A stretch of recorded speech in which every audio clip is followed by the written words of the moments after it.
I own a store where the haunted and damned come to be sorted. My shop is in the down below.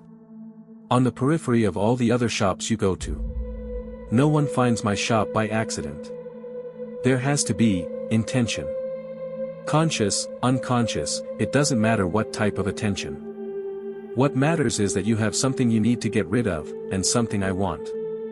Your haunted possessions. You might not know they're haunted on the surface. But maybe you've been noticing that your utensil drawer keeps sliding open in the night. Maybe you've noticed how the floorboards creak with concrete-heavy steps in the midnight hours. Perhaps you've glimpsed a twisted face in the bathroom mirror, sagging like a pumpkin left to rot in the sun. Your Finding My store is not made with a conscious awareness. It never is. It's like that by design.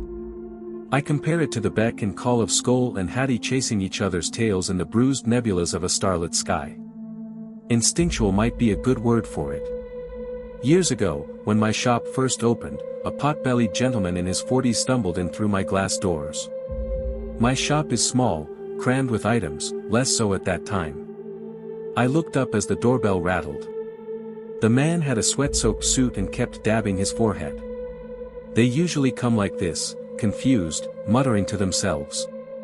Not usually so sweaty, though. He held a rattling wooden frame with intricate spoons from all manner of countries pinched at the handles. I saw her behind him immediately. He was unaware of her presence. A decaying thing. She was hunched over, her back arched with jagged spines like an iguana's tail.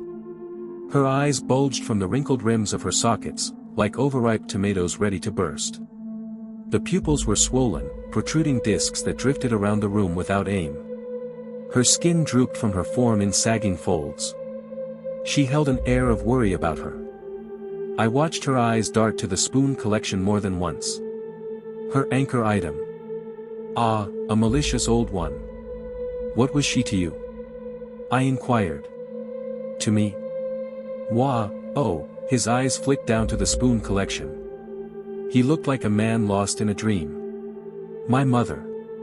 I clicked my tongue in response. A matronly tormentor. When you carry bitterness in life, even toward your own family, it tends to twist your essence in the afterlife. If you have a stabbing exterior in life, I pointed past him, towards her ridged spines, you get to have one in death, too. He turned his head to look behind him groggily. If he saw her, his eyes didn't show it. I flicked my fingers in front of his eyes. 1,000, cash. He set the spoon collection on the counter. His movement was dreamlike. He rifled through his wallet and slapped $100 bills on the counter. They always come with exact change.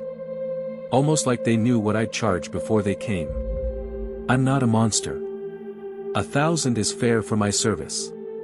At least I think so. As he stumbled away, his mother, hunched and rasping, eyed his departure. She turned to follow him. But the pull of her anchor object held her prisoner. She scratched elongated nails against invisible walls. He slipped through the door. He'd never find his way back. He'd never remember this happened. He'd just be $1,000 light, and he'd be able to sleep again. I touched the anchor object while she was distracted, thumbing over each spoon. David. Come back, you coward. Leaving your own mother behind, how cruel, how terrible a son. Her words came through gritty, buried in gravel. He can't hear you, I said aloud, returning my eyes to the spoon collection, flipping over a gold-wrapped spoon with the Egyptian flag embossed in the handle. She whipped around. I could feel those bulging eyes center on me. You, she said, venomous. Me, I retorted. She lunged forward on all fours, reptilian, spines bristling out like quills across her shrunken frame. I wagged my finger. Not one step closer or I dissolve your anchor point in something highly corrosive. The Teflon tub was already open below the counter, filled halfway with a steaming, volatile liquid.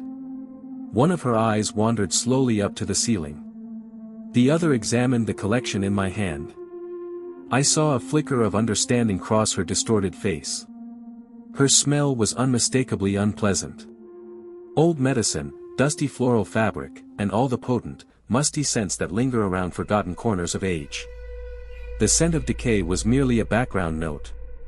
You play by the rules or you lose your anchor. Do you know what happens to ships that lose their anchors? Fear dawned across the folded and peeling edges of her face. They drift. Lost at sea. She settled into a crouched stillness. Her spines began to sag back down into place like a folding fan. Good. You're going to be relocated. Placed on the shelf at a local thrift store. You're going to sign a contract with me, sealed in essence. You're not going to harm another living soul. All you did was cause pain in life, and tried to continue in death. That ends now. Here. The next person who picks you up will find that their luck begins to change for the better. Maybe their missing car keys turn up. Maybe they find an extra 20 in their coat pocket. I saw the irritation rise in her expression. She was used to being the center of everything. I knew the type well. You have too much pull toward your son. I can't let you go back there. And I won't keep you here either. So it's either the acid, the void, or a quiet existence with your anchor item, playing by the rules. She considered. Her mouth split into cracks as she twisted her strange jaw of crooked, needle-like teeth. I'll take servitude. I clapped my hands together. Wonderful choice. Let me grab the paperwork. I got up to move, then paused. I slid back down into my chair, meeting her gaze once more. Oh, and if you're thinking about breaking our little deal, consider this. If you stir up trouble again, if you spread fear again, you'll find yourself back in my shop. Maybe the same owner, maybe 3 down the line. But you'll return. Your kind always does. I saw her knotted hands start to tremble, her fingers like gnarled roots. And in her eyes, realization. If that happens, your anchor won't get destroyed. You won't be shelved. I set the contract down, turned, and began working the dial on my reinforced safe. I could feel her stare like heat on my back. I cracked it open with a groan. The sound that filled the room was a layered hum of torment, overlapping cries from objects far older than language. Sounds that weren't heard so much as felt deep in the marrow. I turned back around. Terror had fully consumed her now. The way a small predator might stare up at something far more ancient and far more dangerous. You will go in here. Forever. No freedom, no identity. Just isolation. Of the spiritual kind. The emotional kind. The kind written in scripture and whispered through nightmares. She was shaking now. Her entire form rocked with it. Her malformed head swayed from side to side like a slow, broken pendulum. Needless to say, she signed the contract. I haven't seen her since. Nor her son. You might be wondering about those objects in the safe. Some items, some tethered, I cannot in good conscience allow back into the world. Some are too volatile to even keep in my shop. Dangerous things. Things that even I fear. It started again, in some other wrinkle of time, with the jingle of a bell above my peeling white door. I felt it before he even came in. I saw it immediately in his black eyes. A man saturated with something unnatural. Something I had never encountered before. A living being had become the anchor object. And the presence that slithered its way into my shop behind him made even me pause in dread. It was a roiling black pulse of static. It buzzed like 1,000 cicadas. The world trembled with the sound of it, an echo of something fundamentally wrong. Something that should not exist. It had somehow broken the rules. My rules. Then came the sorrow, crashing into me like waves against a jagged cliff. Some spirits, I can see their stories like fragmented projections. Flickering edges, dull hues, but the picture still forms. As I stared into the shifting mass, the visions overtook me. Women bound in coils of copper, pain woven through every motion. I saw skilled hands soaking the terrified victims in something volatile. The figure laughed, as though cruelty had become a performance. A coarse thumb toyed with a lighter, flicking it open and shut, savoring the dread. The women wore the vibrant colors of a bygone decade, clashing against the horror etched onto their forms. When the flame finally leapt forward, they were consumed by light. A storm of heat. A scene that scarred the mind more than the body. I could smell burning metal. Hear the distant echoes of destruction. The sensation was more psychic than physical, but it lingered all the same. When the visions faded, my shop reverberated with their aftermath. The anguished cries of countless lost voices rose like an orchestra of sorrow. They were victims, left behind by something malevolent.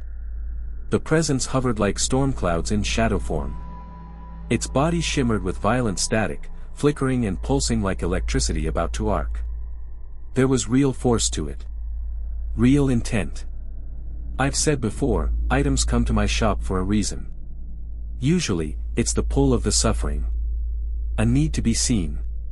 To be freed. But not this time. This entity didn't arrive by accident. It came with full awareness. It chose to come. With a host still breathing. It rewrote the rules. It knew I'd find it. Somehow, these churning voids always find their way here. It was only a matter of time. But this one didn't want to hide. It wanted a choice to be made. And it wanted me to be the one to make it. This horror had been born black and cold and cruel. It didn't speak, not with words, anyway. But the intent was carved into every pulse of that static form. It offered a choice that I knew by heart. Let it go, and it would sever from its innocent anchor, latch onto something untraceable. Spread like a swarm of thoughtless destruction. Or I could destroy its anchor. Take the final step. Gain control. But I would pay dearly. I pulled open the drawer beneath the register. A familiar weight rested inside, a revolver with a single round prepared long ago for just such an impossible moment. I raised it. The man stood still, his eyes two hollow voids. And yet, lines of kindness still framed his face. Echoes of laughter, of love. A life that had meaning. I knew he had a family. A home. People who loved him. And the thing inside him knew that I knew. It swelled with glee, feeding off my conflict. The buzzing grew louder, like some deep cosmic engine revving toward collapse. It showed me everything the man had to lose. Every beautiful thing. It wanted this to hurt. And it succeeded. I pulled the trigger. The sound rang out like a funeral bell. The man crumpled to the floor, and everything inside me trembled. There was no blood in this place. Not the kind you see. But I felt the walls echo with a ripple of release. And laughter. Not from me. From the thing I just caged. A sound like tectonic plates grinding beneath the crust of the world. And a silence inside me that would never quite go away. It had attached to his skull somehow. And it took me the whole night to prepare the man's remains for containment. For days afterward, the special carrion beetles I keep for such occasions worked their way through the last bits of what clung to the bone, clearing every hidden crevice with patient precision. The rest of his form, I made vanish from this place. I cleaned what was left behind, every trace, every sticky memory. That cloud of static never left my side. It curled and writhed in the corner of my shop like a creature amused by its own torment. It didn't care that it would be sealed in something beyond time. Because it had already achieved its true goal, it had made me pay a price I'll carry forever. Still, I was more than relieved when I finally placed the yellowing skull, perfectly preserved, into my safe. That entity had once been a killer. In death, it became something worse. A storm of malice given shape. Locking it away was victory, but it came at a cost. I understood, in that moment, how Zeus must have felt when he chained Prometheus. In the end, I stopped it. But it knew it had still won. It had cracked a piece of me. It had taken part of who I was into that black vault with it. But leaving something like that out in the world, that's what leads to disaster. To widespread destruction. To darkness spreading like wildfire. We all love to pretend such things are hypothetical. But I had to make the choice. One soul, to protect thousands. It's a choice I'd make again. Every time. I don't like to speak about it. But I guess I needed to finally say it. A decision like that cuts deep, even for someone who has watched centuries pass like chapters in a book. There are other things, too, objects I keep far from sight. Items I don't display. Don't dissolve. Don't donate. Things that have no place in this world, not anymore. Things that should never be free again. The crooked bell above my door chimed. Another moment, another stranger. A young girl walked in. Unusual, but not unheard of. She held a toy fire truck in her hand, well-worn, clearly loved. The red paint was chipped in places, revealing silver edges from years of play. She rose onto her tiptoes and gently placed it on the counter. Her eyes seemed distant, glazed in thought or something deeper. A small blue backpack hung across her shoulders, the straps draped like suspenders. "Ah, I was wondering when you'd show up." A small smile appeared on her lips. "You've got a little clinger, haven't you? The fee for you is 12 cents. She nodded, her fine hair falling across her eyes. Then she reached into the pocket of her dress and pulled out 2 faded copper pennies and a dime. She set them carefully on the countertop. 12 cents. A remarkably small price for peace. "Thank you kindly, little miss. Now, where is he?" She gave a soft giggle. Her eyes stayed distant. She shrugged off the backpack and placed it on the floor in front of her, then took 2 steps back. We waited. Just for a few breaths. Then it happened. A small blue hand emerged from the folds of the backpack. 2 short legs followed. A pale, faintly blue face peeked out. The backpack curled around his frame like the shell of a timid creature. "There's the little guy," I said warmly. He looked moments away from tears. So much fear carried in such a tiny form. A scene formed behind him, part vision, part memory. I saw it play like a film etched in sorrow. A pair of small hands reaching up toward a high shelf. Something large teetered. The tension in the air felt like a breath held too long. And then came the fall. A heavy shape tipping forward, wood groaning as it came down. I didn't see the final moment, not clearly. But I felt it.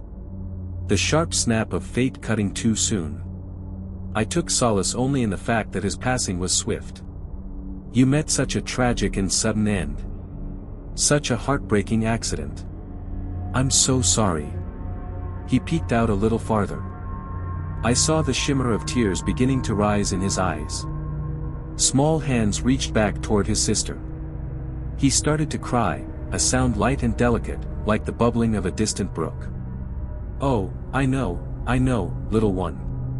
You've been so lost since that day. It must be overwhelming. But your sister doesn't understand. She feels fear when you move her toys at night. When you stir the fabric of her bedspread. But I know you're not trying to frighten her. You just want to be seen. And now, you are. I see you." I stepped around the counter and removed the lid from a jar as I passed by. I pulled out a small orange lollipop, unwrapped it, and gently handed it to the boy as I scooped him into my arms. I held him close. His sister, still standing quietly nearby, swayed slightly where she stood, like a feather caught in a light breeze. I gave her a warm smile and a slight wave. She turned and walked back through the door with a soft jingle. As I held the child close, his tears softened into quiet sobs. Most young spirits don't end up here, wandering into my store.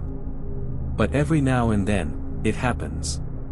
And between you and me, these are the moments I treasure the most. I live so often in a world of curses and contracts and torment. But in rare moments like this, it feels like I'm doing something good. As I held him tighter, the light weight of his small, ethereal form pressing against my chest, I noticed the deep, dusky blue of his skin begin to shift. It warmed. Softened into a gentle, sea glass cyan, like the waters near a quiet, sunlit shore. I walked toward the back room and opened the creaky little dumbwaiter that rests between the walls. I placed the small boy inside. He was smiling now. His arms reached out with ease. There was peace in his eyes. Understanding. Relief. I slid the toy fire truck in beside him and gently closed the door. He clapped his hands together, making a soft, cheerful sound. The dumbwaiter rose slowly, vanishing above me into something I could barely comprehend. A warm, glowing place I could only glimpse in flashes. A shimmer of light. A promise of something better. I don't know exactly where that passage leads. I only know it shines. And I know, without a doubt, it's far kinder than anything this world ever offered.